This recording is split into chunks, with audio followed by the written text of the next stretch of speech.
Facebook is smart, even though you say like, oh, your product is millennials, like 20 to 35. Suddenly Facebook is sending that ad creative or like to 35 and above. Do not ignore that part.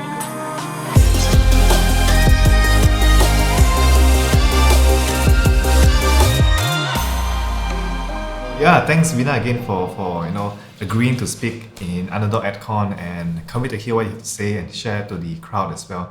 Introduction wise, I think you're the person best suited to introduce yourself. Go ahead, tell me about yourself, who you are, what you do, and where you're from. Thanks for reaching out to me and thanks for inviting me to speak to the conference. My name is Wina. I started digital marketing like about 8 years ago, and I started with like corporates with AirAsia, and then I went to agency. I was doing more of like digital marketing as a whole back then, but once you go freelancing, you have a lot of things for you to update yourself with. So I started to just focus down on my services. So I just focus on paid social including Facebook ads, TikTok ads, Twitter ads, and so on. But mostly all of my clients are actually on Facebook ads. So that's where I started to just narrow down a little bit more in terms of my services. Mostly I freelance for big digital marketing agencies. The ones that I have now are based in the US, and I do have a couple of clients, like local clients, smaller ones. How did you get clients? What's your strategy to getting clients when you jumped out into freelancing on your own? So before I started freelancing, I actually reached out to a guy who has been doing freelance for a long time. And he helped me a little bit in terms of like where to find clients. So I've tried a lot of different ways. I joined Facebook groups. Sometimes there are like media buyers Facebook group for like people who are looking for media buys for their companies. I tried freelancing platforms, but most of the clients that I get when I first started was from referrals. So having like a few friends from the industry actually kind of pay off as well, because they always find people like who reach out to them and they couldn't really like do it, and then they pass it to you. Yeah, so that kind of like helped me a little bit when I first started out. But I had been wanting to do a little bit more like going for overseas companies. So I actually just went through a freelancing platform. I went to Upwork and I got a client from there, and he's from Australia. I feel like once you know a business owner, they also have a lot of connections. That's where I actually grew. Like he referred me to another business. That's how the connection actually grew. It takes time. It doesn't happen like overnight. I noticed you create a lot of content on Twitter. Is it only on Twitter, or do you also create content on other platforms as well? It's actually only on Twitter. And to be honest, even though I'm like doing paid social and has to know a lot about social media marketing, early last year, I thought of like, okay, I need to build a little bit more of my personal branding. Again, if I don't know something, I usually just reach out to someone who has been in the game. So I reach out to someone on Twitter and ask him like, hey, how did you grow? Like, how can I actually go into this industry, like local market and whatnot? And so we had a quick Zoom call, and he just told me on Twitter, like, this is what you need to do. And my goal was to only get like 500 followers in 1 year. What happened? I surpassed that for a bit. Yeah, I took his advice and, how to grow on Twitter, what you should do, like, if you don't have the followers, this. And then I just built a community on Twitter, and it hasn't even been a year yet. So 2 questions to that. Why Twitter and not other platforms? What worked for you on Twitter? Because I like to share stuff, but sometimes what I feel like in TikTok or in Instagram, you sort of have to curate those things. You have to sort of like either go on Canva and post an image or carousel, or, record a video or something like that. But on Twitter, whatever comes to mind, I just can quickly write them out. The lowest effort for me. Okay. I need to maximize my time. Sorry, the second question was, so one of the first things that I did was trying to figure out who are the 10 people that I want to mimic, and they should be in my industry as well. Whenever they post something, I get notification, and then I'll just make sure to be one of the few people to actually respond. Oh, so you actually comment on their posts. And are these people from Malaysia, or are they also like from the overseas market, the international market? For Twitter, I wanted to see what I can do for local market. So that's why I reached out to a local guy. I see. So that's how I grew. But I feel like when I first started, it's more in terms of digital marketing, in terms of what I do. But I feel like a lot more people also wanted to know more about freelance tips. So I just share, whatever I know. I mean, I usually like to ask like agencies and freelancers, right? If you don't mind sharing, how do you normally charge your clients? I mean, there's so many types of pricing models out there. Hourly, by project, value based, and retainer basis. There's so many models out there. So what is your model like usually? When I first started, I wanted to make things simple. You don't really have the confidence. You only Okay. get the confidence after you tried something, after you have sort of like Get some battle scars, right? exactly. I just went with my hourly rate. So what I did Okay. was that I take what I'm being charged or how much I earned back when I was in corporate, and I just make sure when I jump into freelancing, I raise it a little bit. So it could be just like 10% or 50%, but I just want to make sure that there's a little bit bump. That's the usual advice that I usually give to people who want to go freelancing. You don't need to don't overwhelm yourself. Once you have that confidence, when you've been with the client for quite some time, that you can also make it like 3 months, and once you have like a good portfolio, or once you can prove yourself to the client, you can actually pitch to the client, hey, can we do this on retainer basis, hold you based on the hours that you actually work. Do you still do that today? If the client is fresh, like I've never worked with them and they have very high expectations, so sometimes if they say like even with the digital marketing agency that I'm working right now, they have clients that are spending like 5 figures a day, right? They need someone who can actually know what they are doing. Yeah, of course. And I think like it's also not easy, I think, maybe to get a good media buyers these days, because that's what they told me. Oh, okay. Yeah, just to get like their trust, I'm like, okay, let's do hourly rate. And the contract was that to go back to it after 45 days, Okay. but Okay. we changed it after 1 week. Wow. Wow. Okay. So I feel like in this game, you just have to make sure you give 100%, do all the best that you prove yourself. And that's when clients like, okay, you're doing good, and let's change it. And after some time, you can also, bring up like performance based. So for your case, right, are you looking to continue doing this as a solo person, or are you looking to actually grow this into a team eventually? To be honest, I would like to have like a very small mini boutique team. I cannot imagine myself handling like very big agency with like, even if I have a small team, but if we limit the client intake for a number that we could actually, that would be my dream. But also part of the dream is to actually work or teach smaller business owners, because a lot of them actually come to me. The budget wasn't there, and I also need to survive. So you're very high budget. Do you mind sharing what's your hourly rate? The highest I've charged is 80 euros an hour. So you mentioned that you mentioned that customers say that it's hard to find a media buyer, right? And you're obviously a very talented media buyer, I would say, from the things that you post. What would you say is your special power when it comes to media buying, since that's what you do? What makes you different from so many other media buyers out there? To be honest, I feel like I'm not that powerful, or I'm not any different from any media buyers. Okay. But I feel like when you're a media buyer, you need to be open to learning new things. You cannot say to a client like, oh, it's not my job. When you're a media buyer, when it's a platform that you work with, you need to know all those things as well. Even if you don't know now, you should be able, or like should be open to learn new stuff. Yeah, I kind of think like, most marketers should also be tech driven, where they need to understand some of the techie part of the pixel tracking, using GTM and all that kind of stuff, right? So I think you're kind of right on that point. I've worked with media buyers also, like probably new ones, where they learn something from a course, they learn something from YouTube or whatever, and want Okay. to implement everything into the ad account. It's not right or wrong, but you have to also filter them in a way Okay. whether it's suitable for the ad account, if it's suitable for the audience. If it's clickbaity, you're not gonna have the most quality audience and stuff like that. True. And I think True. things like that comes with experience as well. The more you run campaigns and whatnot, you learn as you go. Be more open to learn new stuff. Be more open to test new stuff. Don't be lazy. Sometimes I know media buyer like, oh, I don't want to do creative. I don't want to do ad copy. Or you are the one who's putting the ads out there.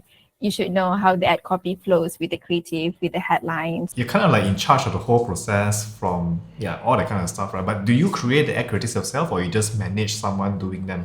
Both. Both. Okay. Yeah. If it's something that I can do on Canva and I need it like now, Yeah, I get that, right? Sometimes you work with a maybe a design agency or someone who's a designer, and they take like forever to come back with your design. And when they do come back with the design, it's not what you want, and then the ding dong, will take like another month, and that's it. The whole project is gone. So I get that a lot as well. So I can totally understand that same frustration that you have as well. What's one mistake that a lot of businesses are doing, since you're working with so many businesses? What is one mistake that they're making usually with their paid ads campaigns? They think they know their audience because you think you know what they are attracted to in ad creative because everyone else is doing this. You think that this is the kind of language. I work with clients who was doing really, really well back in 2017, 2018, like that.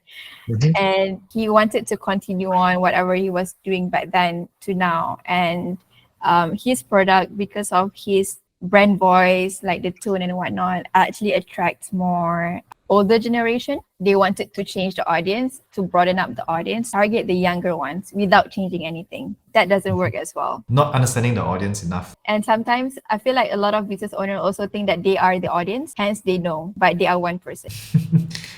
Okay. And what's your steps to fixing that? Or maybe you can tell me how you normally approach an ad campaign. So like if a client on boards maybe gets you on board and say, hey, we have this great product to sell. We want to run some ads on Facebook. What is the process to going in there, exploring some stuff, and then setting up? Yeah, this is what I wanted to talk about in the conference. Okay, maybe give us a teaser of what's going to happen. A lot of media buyers go to ad accounts to audit, and they usually look at the cost per acquisition or the CTR, how the overall account looks like. I don't look at those. When I first go there, I usually look at the campaign that has the highest spend, and I just look at the breakdown of the demographic, is the age and gender. So from there, if they have like an older generation, this is like more 40 plus audience and whatnot, and probably they are like 70-30 female male. And then I look at the ad level, but the highest spend as well. Try to figure out like, does this speak to target audience, like the audience that are actually intended, right? If the ad creative is doing well with the good metrics and whatnot, I think like, okay, let's try more of this. But if it's not, then there's probably going to be a gap between the ad creative that they put out with the demographics that Facebook is actually pushing the ad creative to. Okay. So Facebook is smart. You don't, sometimes even though you say like, oh, your product is millennials, like 20 to 35, suddenly Facebook is sending that ad creative or like to 35 and above. Do not ignore that part. Right. So you're someone who always starts with the audience first. I mean, I've heard a lot about, people saying that, from other media buyers as well that I've talked to, they say that, Facebook is smart. It does a lot of cool stuff. But you're one of the first that I heard, okay, let's focus on the audience first and look at, breaking them down by gender and age, and then seeing if our ad creative is congruent towards that ad copy, that. So I think that's a very interesting take towards what you do as well.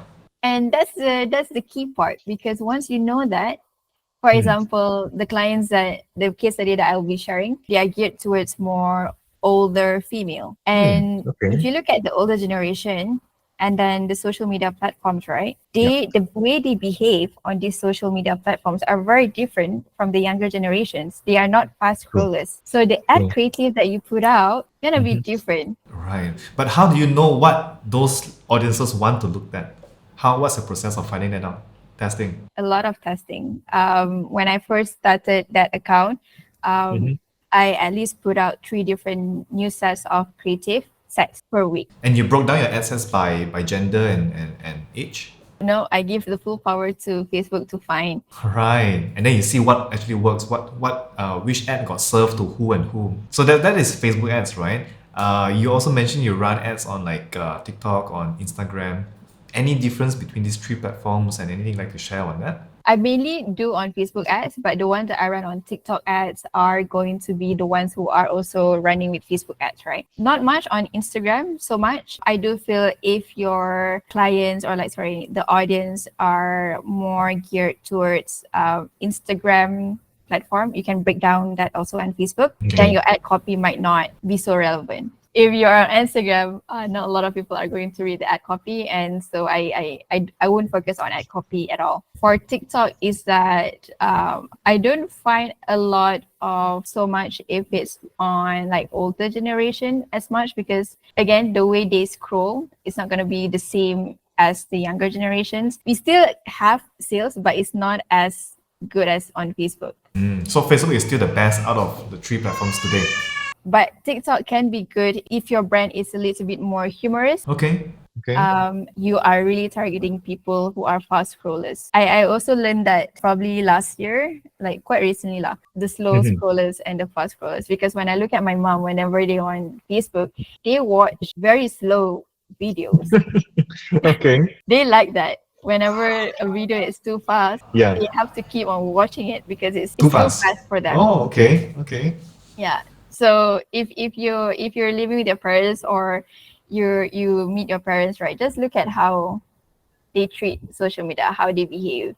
I'm just gonna give a little tips. With this generation, even if you put a lot of text on your image, it can work very well. Like, don't do that for younger generation, but What works for the younger generation? so for fast scrollers, nothing much on ad copy, to be honest. Very simple, very straightforward. Those kind of ad copy that I did for the younger generation won't work on the older generation. All right. So if I have to summarize that, right, younger generations, they are fast scrollers. They don't read as much as the older generations do, and ad copy is less relevant towards young people. They just see and they base all their conclusions from what they see on the ad creative itself. Any difference between photos and videos? So you know how now there's a trend, like, you have to do a lot of transition, you have to like UGCs and whatnot. It's not going to be Yeah. much difference. But again, if I run like a 90-second video of, like, for example, a founder talking about their products, if I run that for younger generation, it won't work. 90 seconds. Okay.